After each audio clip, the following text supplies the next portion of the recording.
Full disclosure, I apologize for the length of this video. I did not intend for it to be this long. I honestly just thought I would talk for a little while, briefly, about the Oscar predictions, and I didn't even realize how long I had talked for until I went to iMovie and was like, oh my god, I talked for almost an hour. So, I apologize. You don't have to. You can watch this in chunks if you want, or more likely, you can just skip to each predictions. Maybe I'll put timestamps in the video. I certainly don't need to ramble on for any more than I already have. Let's get into it. Hello. So I am recording this video during the hour of the day when I feel the most productive, 2:30 a.m. That is not a joke. I have a problem. And I will fix that, but first, let me go over some future Oscar predictions for the year of 2020. Now, I don't know if this is something I'm gonna keep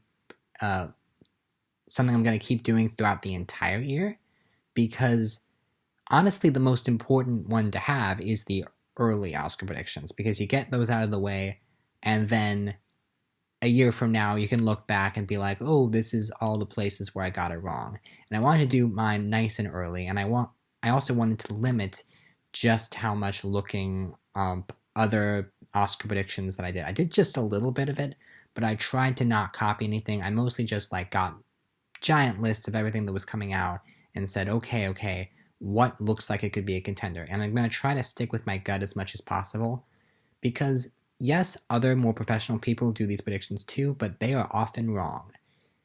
And there are so many movies here. And I guarantee you, there are movies that look like they're too big to fail, and they are going to fail. And there are also movies that probably look like extreme long shots that are going to go all the way. That's just the way this race works. I'm going to try to mention as many movies as I can in these races, and we will see at the end of the year just how close I am. So, we're going to be starting with Best Animated Feature. I decided not to do documentary, foreign, or the shorts. Although I toyed with the idea of doing Best Live Action Short just so I could plug the live action short that I directed, Being Carter. It was my final project at film school, and you can all watch it right here. I'm very proud of it. Okay, just after that, moving on. Best Animated Feature. So,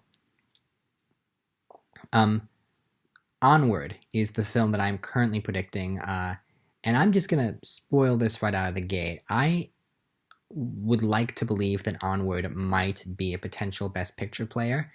I have not seen it yet. I will be seeing it very, very soon. Hopefully. There's obviously a lot of paranoia about going to the movies right now because of the coronavirus, and I think it will be very interesting to see how, just how big of a deal is that, and how is it going to affect movies this year? How is it going to affect the Oscar race? How is it going to affect festivals? Just hopefully this all dies down sooner rather than later, and it's not as big a deal as a lot of people are making it out to be. But just to get that out of the way, so I think Onward could go all the way, but Soul is right there, and that, at least on paper, looks like the more promising film. But the thing with a lot of Disney sometimes is that they use reverse psychology, where if the trailer's not very good, then the movie is great, and if the trailer's great, then the movie's not very good.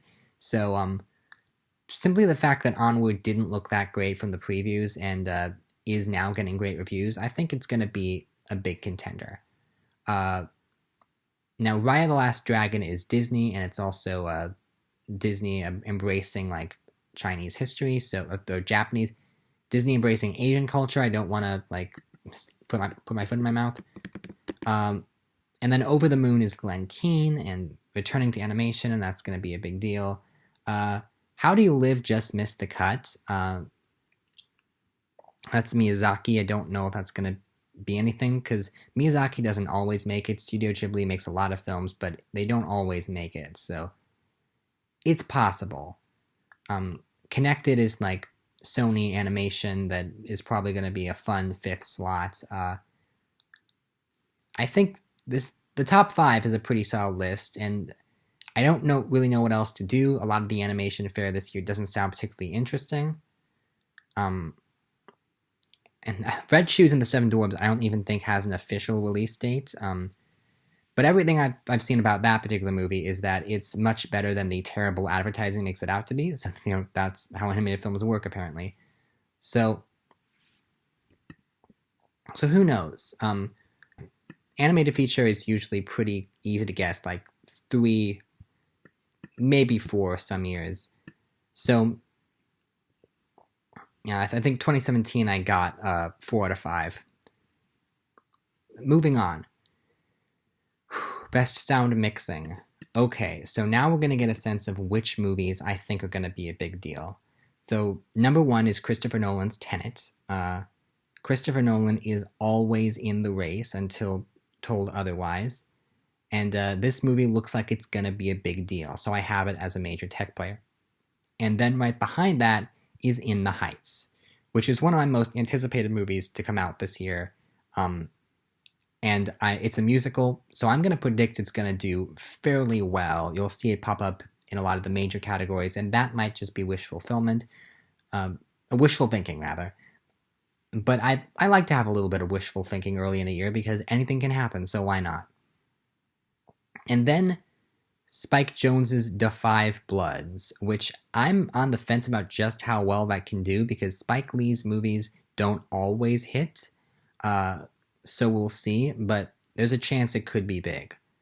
Dune, Denis Villeneuve's Dune.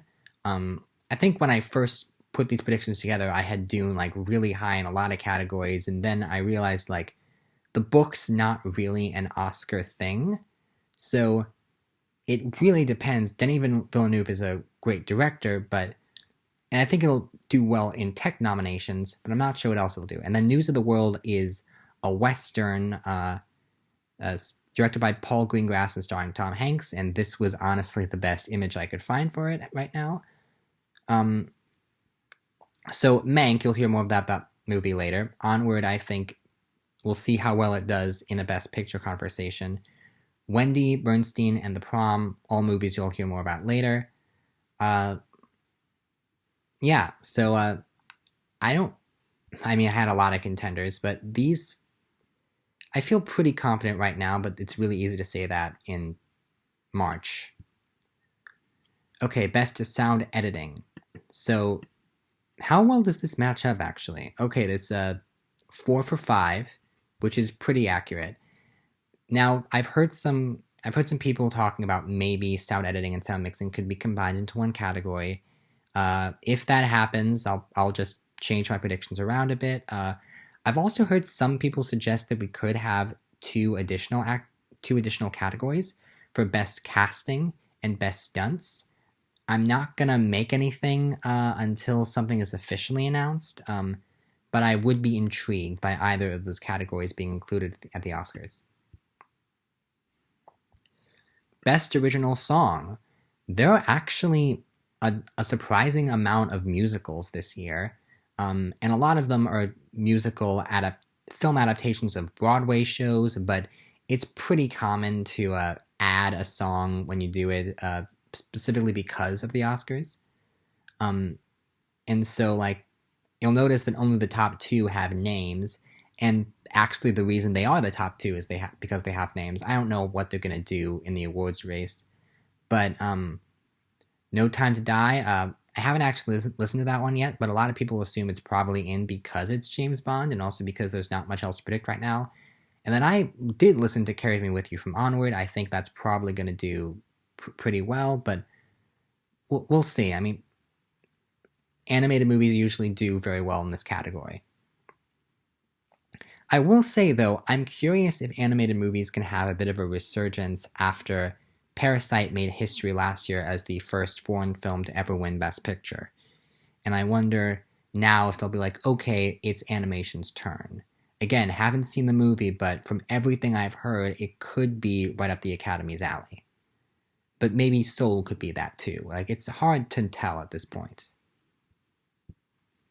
And then Raya and the Last Dragon, In the Heights, and then just like, the 3 and 4 seemed pretty obvious. Okay, Disney princess movie, yes, and the big musical of the year. They'll probably have an original song, yes. And then Annette is supposedly an original musical with Adam Driver and Marion Cotillard, so I threw that in there. And 6 through 10, if they have original songs, could all happen. Best original score. So I'm just gonna spoil this right off the bat. I have The French Dispatch as number 1 in a lot of categories because it seems like, I don't know if it's going to go all the way in the end and win Best Picture, but it seems like the most tailor-made to get nominated. Wes Anderson, his last live-action movie, Grand Budapest Hotel, was a big deal to the Academy. And from what I can tell, this movie is about filmmaking. So this is one of those movies that almost seems designed to appeal to Academy voters. And sometimes they don't always go for that. They'll be able to tell, oh, okay, you're faking it now. You're just doing this to get our attention, and we're not going to fall for it. So I'm curious to see if they fall for it this time. It feels like something that's up the Academy's alley, and it feels safe. So right now I have it in number 1 in quite a lot of categories. And then Tenet, Mank, to properly mention what that is David Fincher making his first feature film since Gone Girl, and it's about the making of Citizen Kane. So that's another one that screams Oscar contender. We'll see how far it goes, but David Fincher is a very great director, and he's kind of owed one after Social Network. He didn't win for that, and then Gone Girl only got 1 nomination, so I feel like the Academy recognizes that David Fincher is great and should probably have an Oscar. So maybe this movie will be good, and maybe it will be a big contender. Wendy, I'm really excited to see this movie. It's from director Ben Zeitlin, who did Beasts of the Southern Wild. And one consistent thing I've heard throughout reviews is that the score is really, really good. So, I mean, Beasts of the Southern Wild was a big deal. A lot of people are split on this overall, but I'm going to hold out hope that this can happen. And then Onward, I believe the score is by Michael Dana, who did Life of Pi and also Good Dinosaur, which the score is one of the best things about that movie, so yeah, why not? And then the rest, Amity, The Five Bloods, Nightmare Alley. I'll spoil something else for you. I do not have Nightmare Alley as high up as a lot of other people do. For the same reason as The Five Bloods. Guillermo del Toro is a great director, but not everything he does is well liked by the Academy. I mean, remember a few years back he did Crimson Peak. And like, occasionally you'll get a Shape of Water or Pan's Labyrinth, but those are the only 2 he did. It could happen. It's certainly got a very Oscar baity cast, but I reserve the right to judge this film. I think that there's also so many movies, and a lot of things, like something that looks big is gonna fall, so I think I have Nightmare Alley getting 1 nomination for costume design. And then Dune, and then The Witches, you'll notice I put The Witches in quite a few categories, simply because that's maybe my most anticipated movie of the year, and I hope that it does well. I didn't put in anything above the line, I don't think, but I'm hoping it can get something. And that something might be Best Visual Effects. Now, Tenet is the big contender here, and I think Dune is close behind it. After that, like, there's so many action blockbusters that come out this year. I tried to think of the kind of thing that the Academy likes to award. Eternals is MCU, big blockbuster. That should get on. Call of the Wild, it's a big CGI dog. People will remember that from early in the year. That could happen. It's the kind of thing that visual effects artists are impressed by. And by the way, it's the reason why, yes, I do have Clifford the Big Red Dog at number 10, because a live-action CGI hybrid of that is coming. And I just think it wouldn't be impossible for the Academy to be like, ooh, let's just throw a WTF nomination.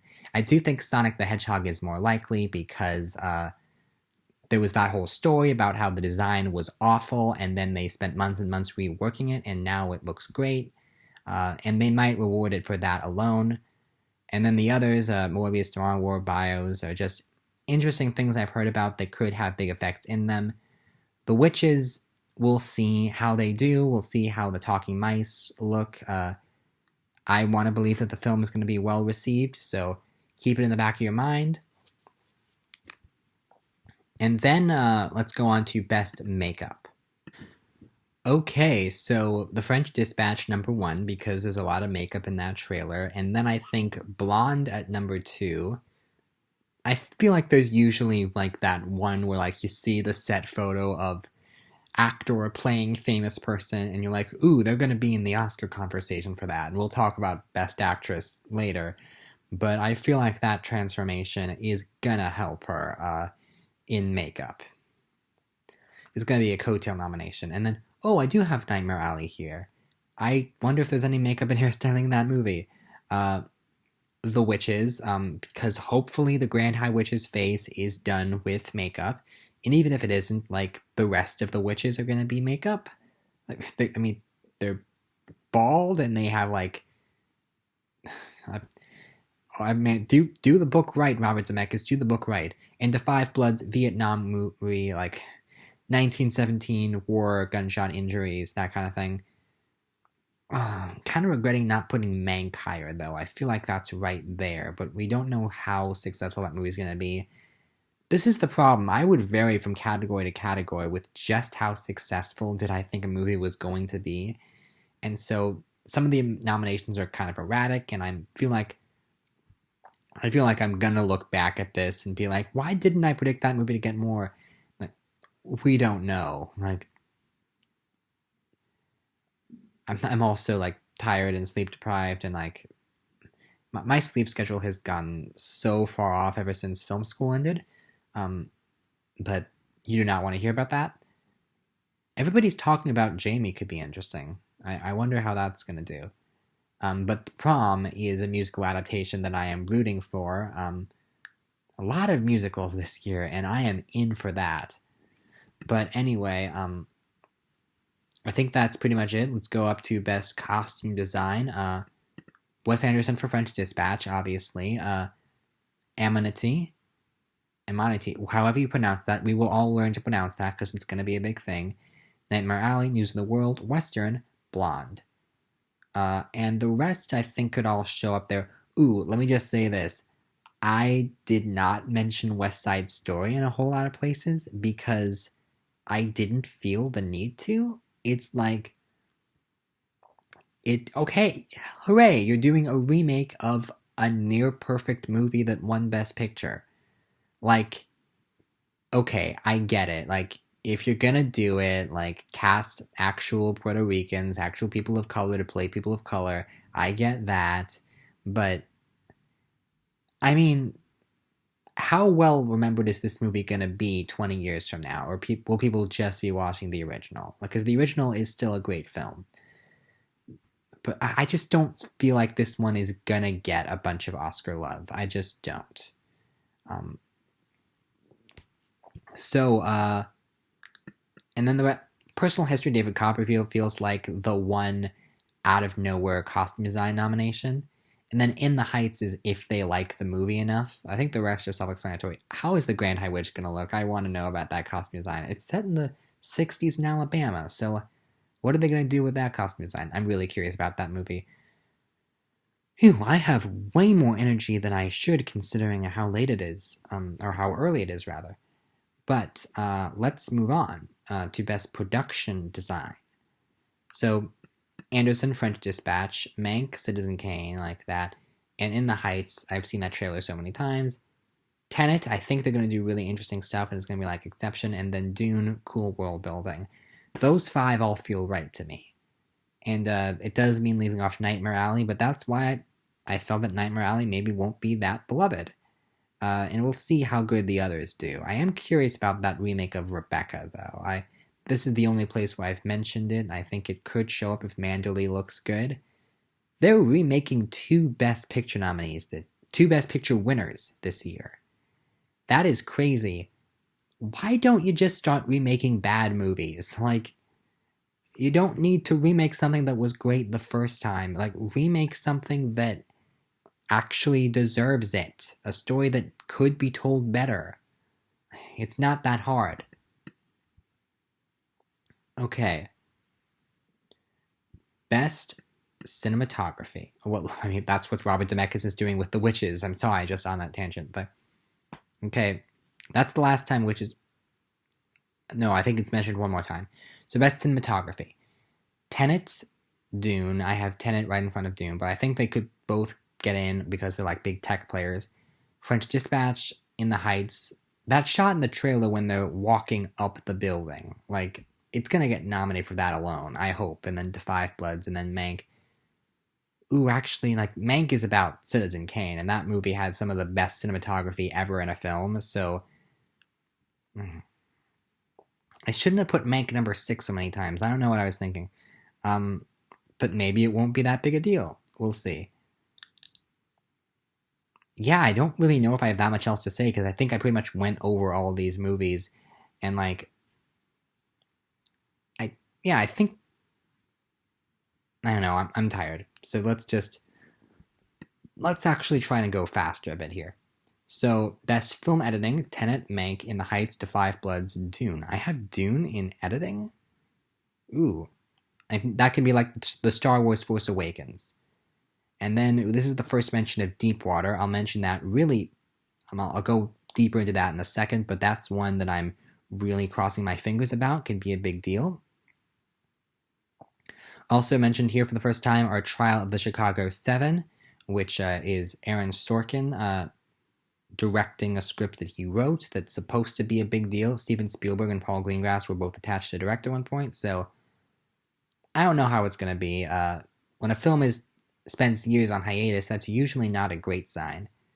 And then Nomadland is a Frances McDormand vehicle that is supposed to be a big deal by a lot of people because Chloe Zhao is directing that. But we'll cover that more in more detail later. Let's talk about Best Adapted Screenplay. So, the film that I have as the winner is probably not going to be the winner. It's something that I'm very heavily biased towards. Deep Water. So this film, from what I'm aware, it's based on a novel by Patricia Highsmith, and the premise is this married couple. The man allows his wife to have affairs because it's the only thing that keeps their marriage afloat, and then some of the men that the wife has been having affairs with turn up dead, and then the husband becomes a suspect.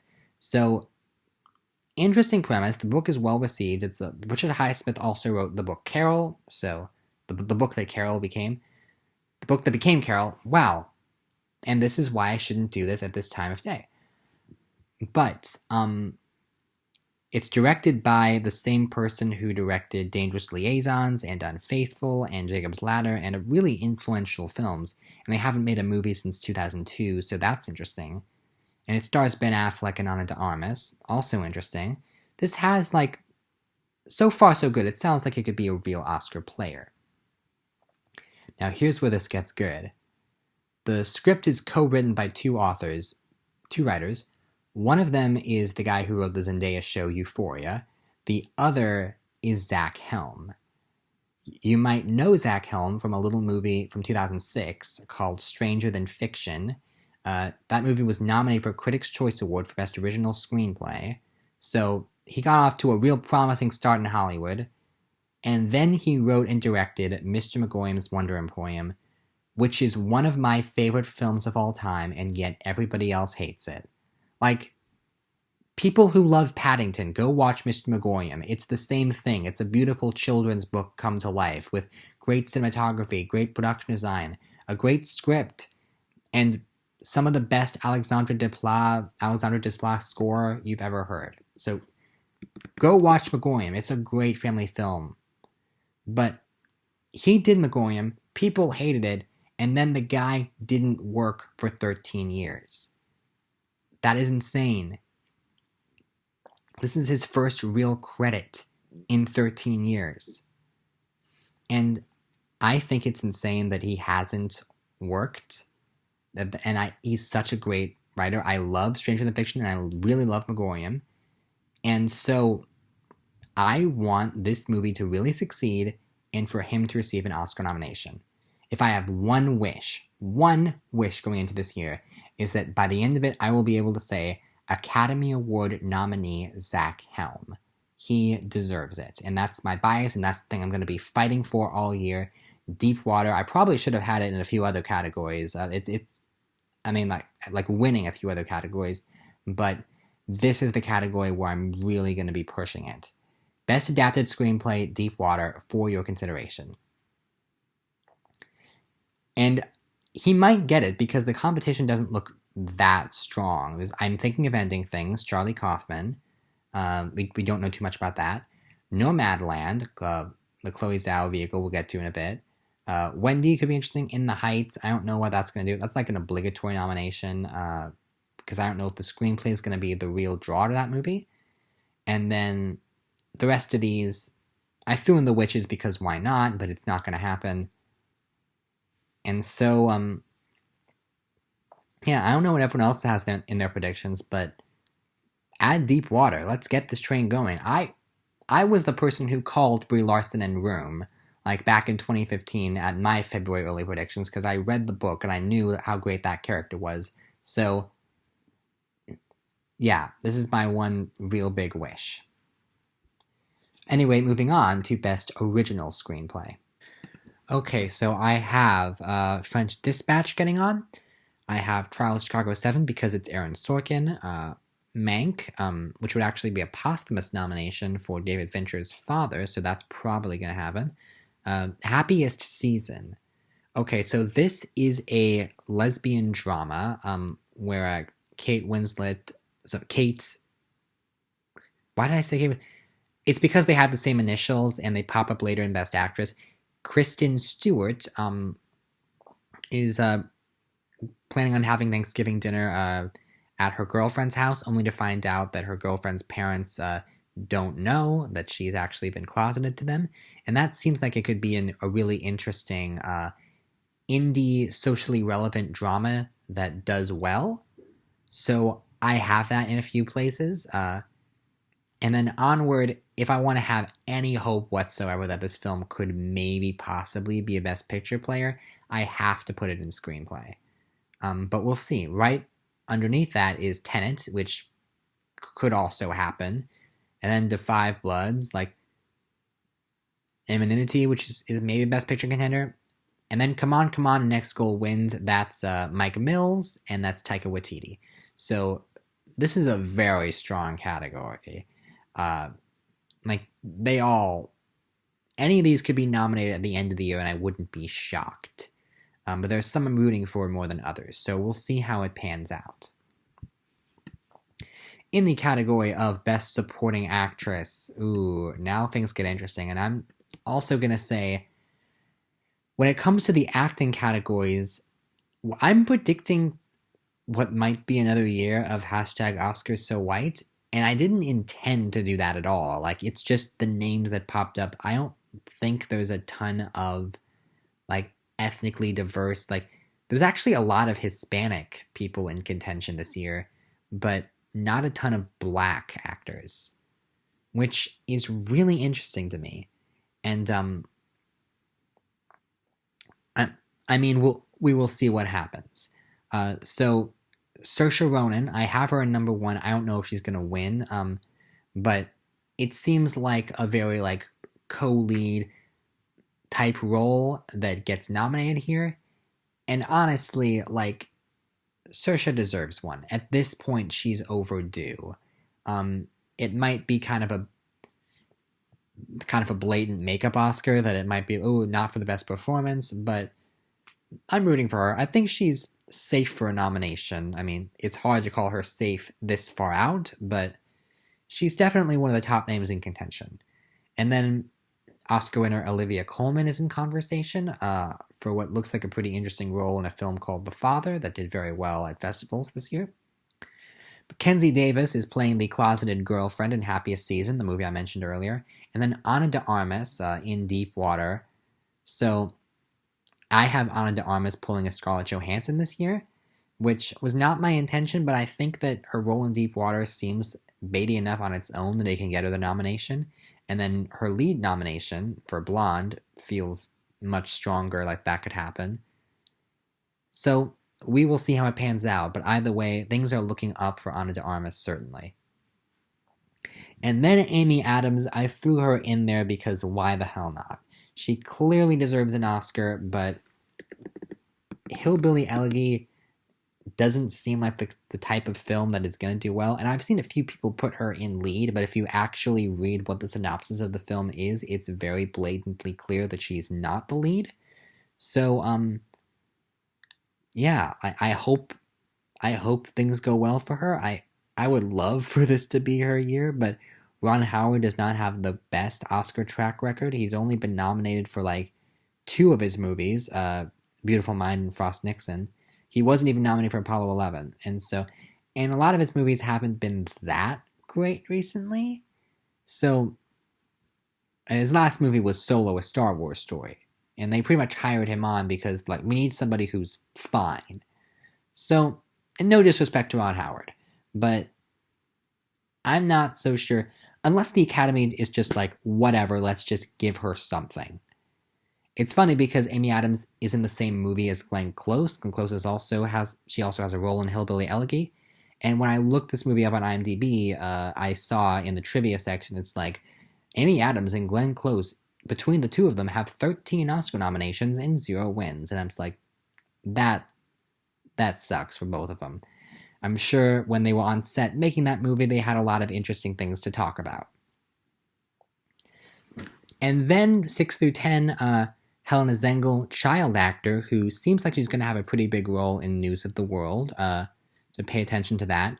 Olga Merediz in The Heights. She's the only person from the stage version to be reprising her role, and she was nominated for a Tony for the stage version, so keep an eye on her for that. Amanda Seyfried in Mank. Amanda Seyfried doesn't have an Oscar nomination yet. She kind of feels like she should, and this is a pretty baity movie, so it could happen. Toni Collette, I'm thinking of Ending Things. She was royally snubbed 2 years ago for Hereditary, so maybe a Charlie Kaufman script can give her the role she's looking for. And then Rebecca Ferguson in Dune, because I need someone to fill her out. I was this close to having Octavia Spencer in The Witches, but we'll see. I saw somebody who clearly had no idea what The Witches was, just putting Octavia Spencer in their top 5 because the Academy likes to nominate Octavia Spencer, and I'm like, maybe not for this one. Okay, Best Supporting Actor. So, this is just... I have Tom Burke in Mank. He's playing Orson Welles. Seems baity, but then there was that movie back in 2009 that was called Me and Orson Welles that didn't do great. I think the actor who did it, I forget his name, but he was in the conversation for a little bit.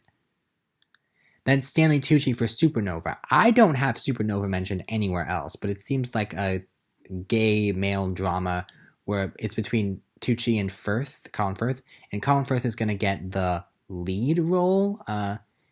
So maybe Tucci can benefit from that, from being the co-lead in a gay drama, the same thing as Saoirse Ronan.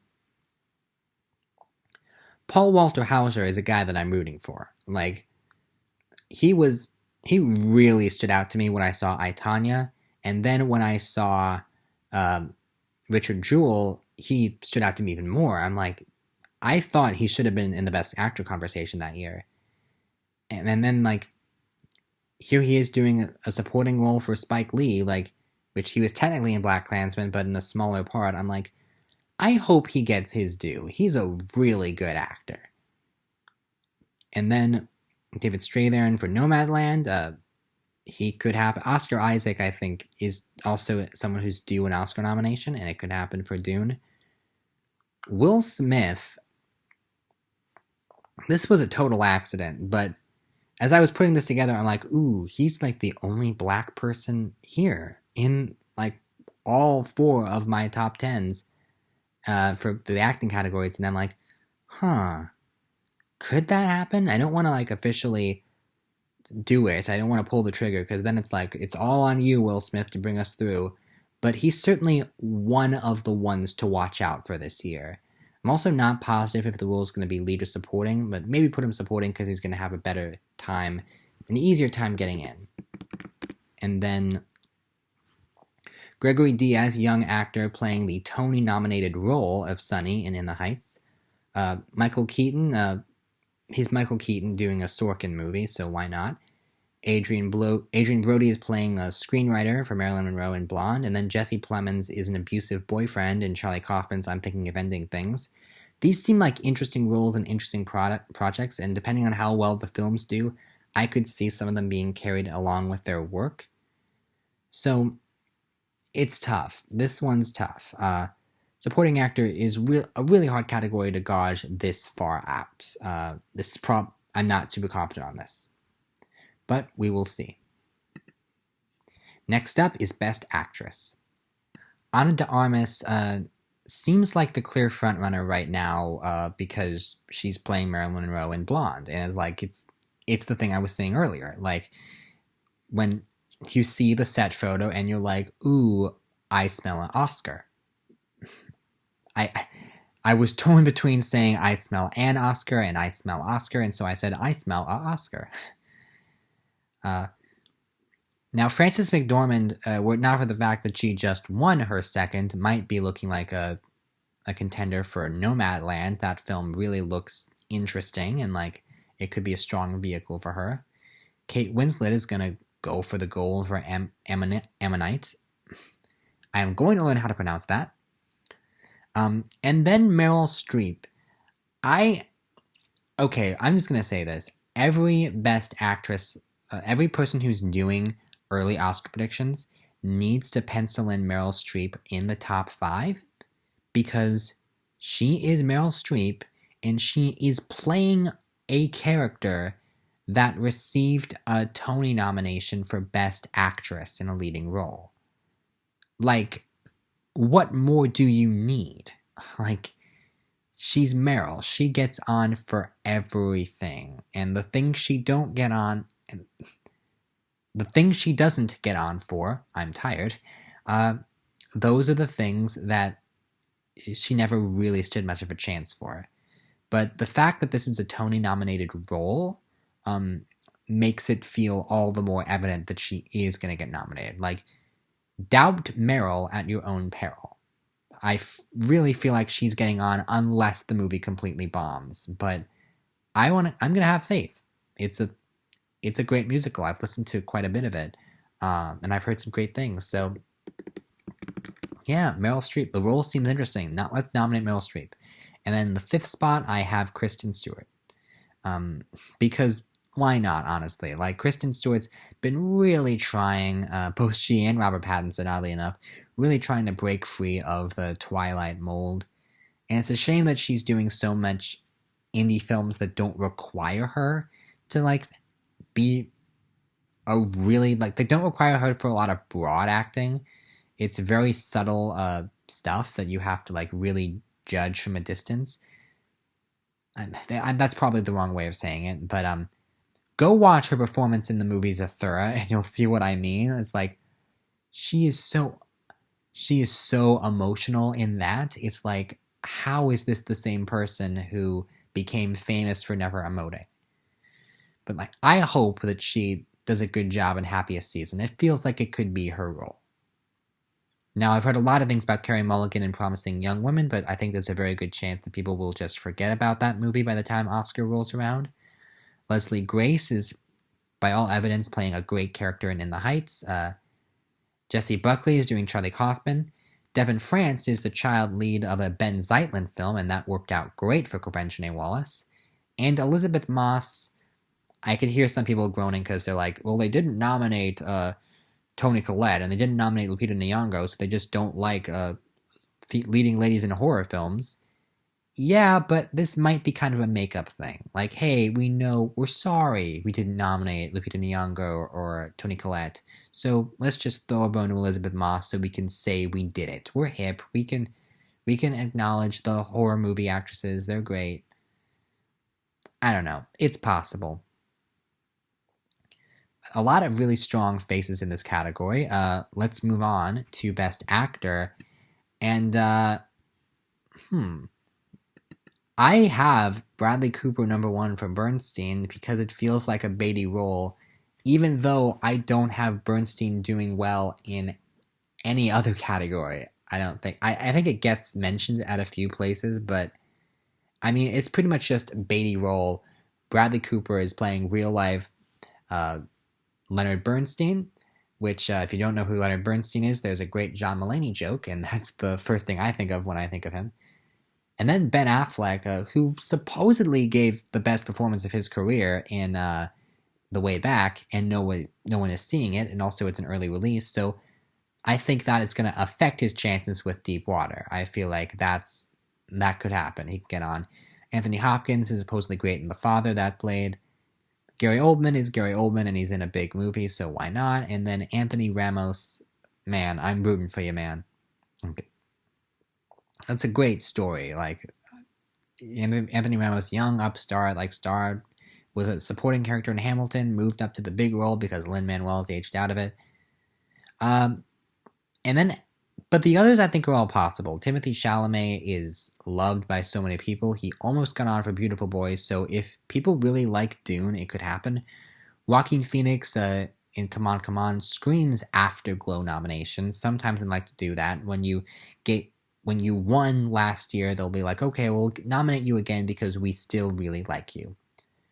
Eddie Redmayne, very much beloved actor, has been nominated in a while, but is doing a big movie, and I think he's going to be the lead, but it also might be an ensemble film. Tom Hanks in a Western. We just gave him his 6th nomination. Let's nominate him again. Why not? And then Bill Murray, because he's being directed by Sofia Coppola, and she's the one who got him his last nomination, so any of these are possible. And I was this close to putting on, what's his name? Chadwick Boseman in The Five Bloods.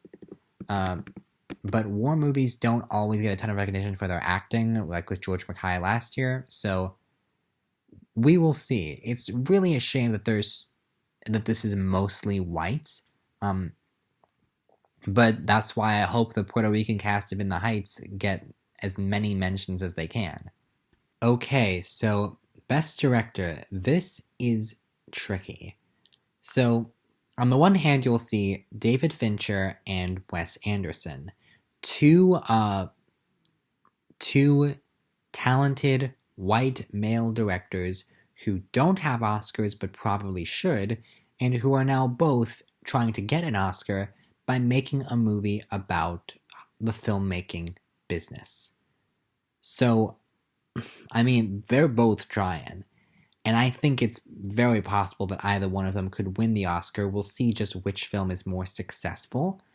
I'm kind of banking on Fincher right now because Fincher feels more overdue. Like, they directly snubbed Fincher 10 years ago for The Social Network, and then, like, since then he's done one movie and they gave it one nomination. So, Fincher's due, and he's making a super Beatty movie about a movie that was not recognized by the Academy Awards, Citizen Kane. So, yeah, that feels very possible. Wes Anderson, he doesn't have an Oscar, but he, also just got recognized by the Academy, and I feel like maybe he'll win his first Oscar in screenplay or even in animated feature for the next animated movie he does. So, I don't know. Fincher and Anderson are both close, but if they want to go a little bit more diverse with Best Director, and let's be honest, that's what they've been doing, let's see about The Five Bloods, which I haven't been predicting The Five Bloods to be a big thing, but I'm kind of hedging my bets here, because if it is a big thing, I would love to see Spike Lee win an Oscar. Like, he would be the first black director, and honestly, there's a lot of great black directors, but who better to hold the mantle of first than him? Like, he is such... I mean, he's Spike Lee. What more can you say? He's Spike Lee. If anyone deserves to be... Well, I'm not going to get into that. But I also have Chloe Zhao for Nomadland, Asian woman who directed The Rider, and a few other things, I think. I'm not really sure, but Nomadland is supposedly going to be a big deal. I don't really know what a lot of people have been saying it is, and I'm not 100% sure I believe them, but I put her in because why not? And honestly, I am a little bit concerned now that we're going to start this trend of tokenism, of like, okay, we gotta get at least one woman nominated for Best Director this year. Chloe Zhao, you're doing a movie? Sure, let's make that happen. So yeah, I think Zhao is in the race because of that more than anything else. And that's not me being like sexist or anything. It's just like I do feel like it's gonna. I have no idea about the quality of the film or how well the film's gonna do, but there will be a push to nominate a woman for Best Director this year, and she can reap the benefits of that.